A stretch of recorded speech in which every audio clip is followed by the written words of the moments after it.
waxoon naa ko suma xarit Birame Faye bi ma uutu woon ma ne ko ñaari défi rek moo fi nekk mooy défi allocation ressources mooy défi communication mais boo nee défi allocation ressources mooy da nga nekk réew moo xam ne nii maanaam presque 50% population 16 millions. ñu ngi am moins de 21 ans. su fekkee ni yow sa xaaju population xaaj ñaar fukki at lañ am ñaar fukki at xaaj. 16 millions xaaj ñaar fukki at lañ am. waaw mais loolu mooy yow sa problème ëllëg parce que ñooñu des na leen peut-être espérance de vie juróom fukki at. mooy yow sa problème juróom fukki at yi mooy problème mu ndaw. waaw et d'autant que yow bu fekkee ne da ngay doubler sa population dans 25 ans dans 20 ans sax. comme on sera 32 millions. Voilà, donc ça veut dire que bon même 2050 on sera presque 40 millions 45 millions de Sénégalais. léegi tey nga war a nekk xaaj bi donc aujourd'hui l'enjeu mooy li président def am na solo trop donc intensification bi dafa am solo allocation ressources yi parce qu'il faut nga yokk doole ji ak koom-koom bi bu baax a baax a baax. parce que population structure population moo mel noonu faut nga bàyyi leen xel. soo leen bàyyiwul xel concentrer budget bi jël lu bari jox leen mais doo am stabilité. parce que la question de l'emploi dañ koy wax ñu ngi koy wax ñun ñuy liggéey ci secteur bi xam nga.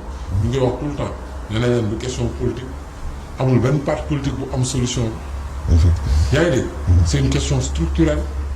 c'est une question où il faut un consensus national man loolu yàgg naa ko ça fait plus de fukki at maa ngi naan c'est une question boo xam ne nii consensus national la laaj parce que il y dépend stabilité réew mi ak cohésion réew.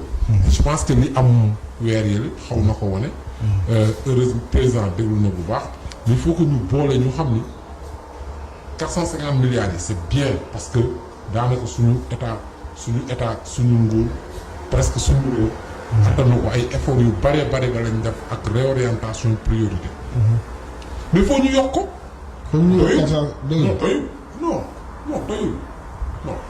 doyul mais c'est énorme. c'est déjà bien. mais il faut que ñu d'abord programme bi ni ñu ko tegee programme d'urgence bi yàlla def mu antu ñu atteindre résultat yi. objectif bi pression bi président teg ak suivi hebdomadaire bi nga xam ne nii teg na ko man am naa ci yaakaar. am naa ci yaakaar parce que déjà commencé nañ dès le mois de mai commencé nañ. recrutement processus recrutement 5000 enseignants yi. boo si yokkee 15 milliards yi dugal nañ ko pour la convention état employeur. loolu ça va permettre d'enrôler 10 000 jeunes. au minimum yaa ngi dégg donc ça va faire presque 100 000 emplois ci biir année bi. loolu ce sera une mais déjà benn fait rek laa bëggoon nga analyser ma ko mooy appel d'offre candidature à la candidature pour les enseignants dañ ko tijji en 48 heures pour 5000 postes ils ont eu 112 000 demandes. oui c'est normal. mais concours yëpp boo ubbee nii muy gendarmerie muy truc. 2000 postes 3000 postes tu as 40 000 50 000 demandes mais c'est normal. c'est normal parce que le Sénégal produit combien de bacheliers par an. dans les 70 000 60 000. mais mu ngi noonu. c'est normal. et noonu dañ ko war a rafetlu xam nga ñu war a ko rafetlu.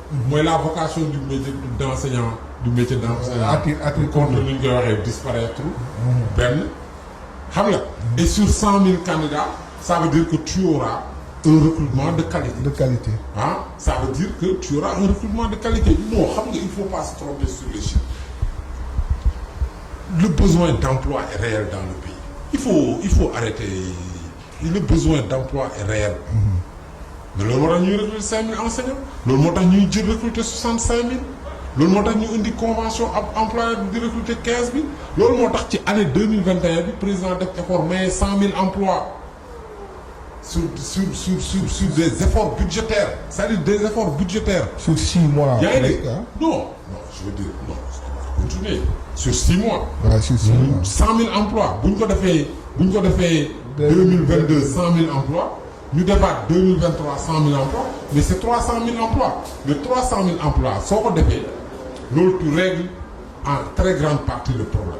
Xam nga lu tax parce que tey tu as une économie, cette économie qui absorbe 100 000 emplois. Si tu fais des efforts par une approche keynésienne mais état bi ñëw doper économie bi ak appuyer affaire bi xam la ñu yokk création d'emploi bi ñu nekk autour de 100 000 économie di ko génne état bi par ce dispositif et ces mécanismes de créer 100 000 mais on fait d'immenses efforts parce que aujourd'hui on est entre 250 les spécialistes disent 250 et 300 qui arrivent sur le marché de l'emploi parce que mooy li ma statistiques yi ma lay wax sànq mënoo fi bâtir dara en dehors de la réalité. La réalité c'est quoi? Tu as 50% qui a moins de 20 ans. Tu as 70% qui ont moins de 35 ans. 70% population, moins de 35 ans.